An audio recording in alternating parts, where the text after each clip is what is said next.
Hi, today I'm going to show you guys how to checkmate the enemy when you have an overwhelming material advantage, something that occurs in a lot of beginner games. Let's get started. I'm going to play white in all these examples. My opponent's going to be black. You'll notice that the king is at the edge of the board here. There are 4 edges of the board. Keep that in mind. Okay, so in this position, I have an overwhelming material advantage. I have 2 queens, and the way to checkmate the king, there's many ways, but the easiest way is to draw a line and notice to yourself that I'm basically cutting off the D file. I'm attacking these squares. It's illegal for the king to step there because it's illegal for the king to step into check. So the first move I'll make here is queen c7. I've moved my queen 2 squares over, and what you'll notice is that I was cutting off the D file, and the new queen is now cutting off the C file. I've put the king in check. The king steps over, and you'll notice that the board has just gotten a little bit smaller for the king.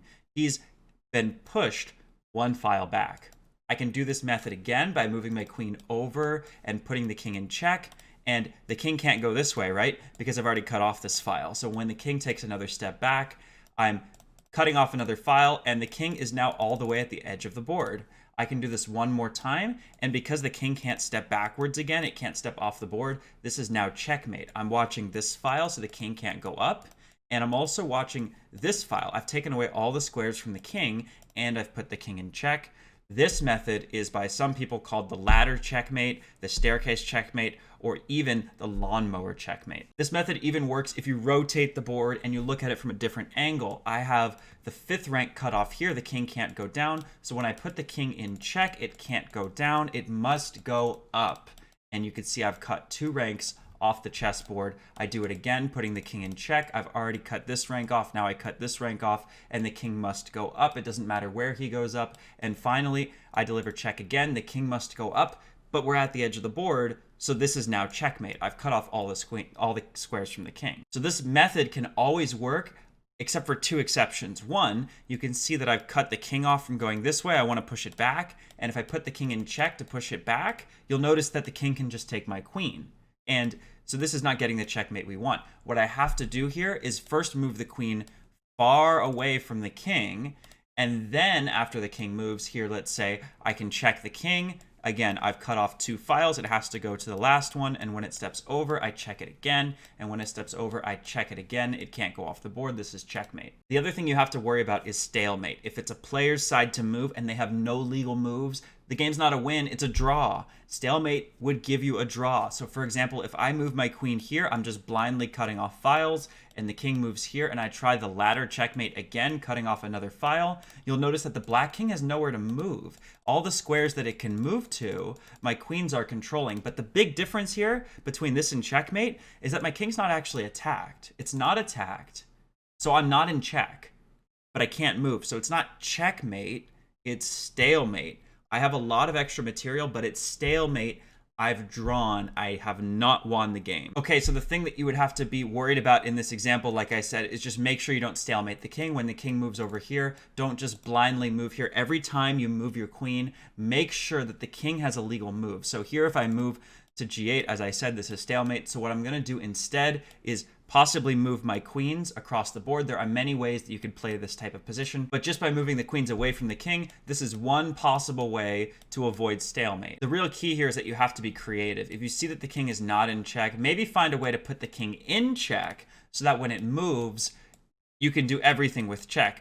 Remember, stalemate is only when you're not in check, so it can't possibly be stalemate if you're checking the king. Okay, so one more time, what I like to do is I like to put the queens together so they're defending each other, and then I like to just march them up the board like this, and then they keep taking files away from the king, keep taking files away from the king, and checkmate. This method also works very well with rooks. You don't necessarily need queens. I can use the rook to put the king in check. I've cut off a file, the queen has cut off a file. We use the exact same method. The king steps back, I put you in check, I cut off another file. The king steps back, I put you in check, I cut off another file, and I checkmate you because I'm taking away both files from the king. In fact, the nice thing here is that you don't even need any queens. I can do this whole thing with rooks. I don't need any queens. I just keep pushing this king back, and it's checkmate. However, with rooks, you have to be a little more careful because rooks can't really defend themselves. When I check this king, whoops, I lose a rook. Don't forget, there are 2 ways that you can fail. One is if you lose one of your pieces.